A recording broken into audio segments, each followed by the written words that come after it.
what are some of the things you see then? You bring up seminar staff, you bring up front loading a movement. Where else can we see overcoaching at the affiliate level? The place is the cues. So we started with teaching, and then the next place it would happen is cues. And just way too many words in the cue. It's a long dissertation about like what's going wrong and then how they can go about fixing it, rather than just giving the solution to the problem. So I pick a movement and give me a fault. All right, someone is doing the sumo deadlift high pull and they are pulling early. Okay, cool. So then I would walk up and say, hey, all right, so when you're starting to do the deadlift, then what's happening is you're pulling early with your arms, and that's kind of dissipating the energy or the power that you're trying to produce with your hips. So what we want to do is try to keep those elbows straight, but you got to wait until you extend the hips, and then you're going to shrug, and then you're going to pull with your elbows. So that's about as real as it gets, because I've seen it a million times. I was falling asleep amidst that. Right. So you're going to dive into a lot of those, but one quick thing to point out is, like, if this is in the middle of my workout, you've essentially taken 10 seconds, which it doesn't seem like a lot, but it's 10 seconds where people are dying for scores and dying for points. Well, it's also incomprehensible at a heart rate of 160.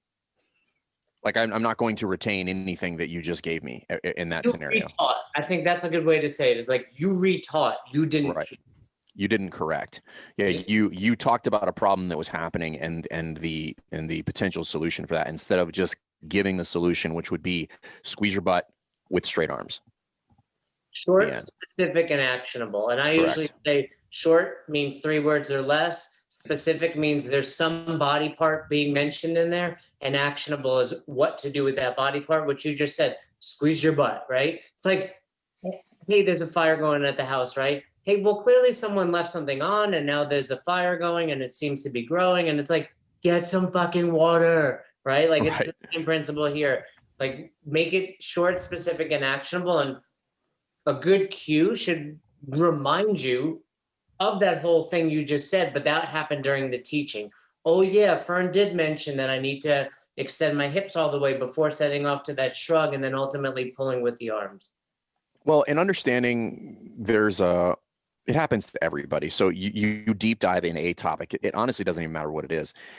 And then you forget that many of these things are particularly in movement, are fairly intuitive, like squatting or deadlifting, which is, you don't really need to teach that much of it, which is different than there's a lot of things happening in the deadlift. But for the most part, I could get somebody into a deadlift position or just tell them to squat, and it would quasi resemble kind of what we're looking for. And then from there, I would start to figure out, okay, what am I going to address first?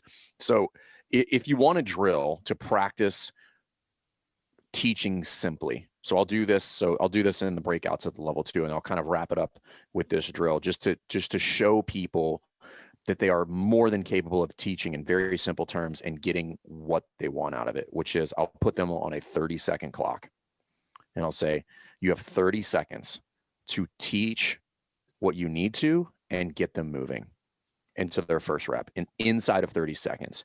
And there's a moment of panic in there when everybody freaks out and they don't know what to do. And then most of them do it in under 20.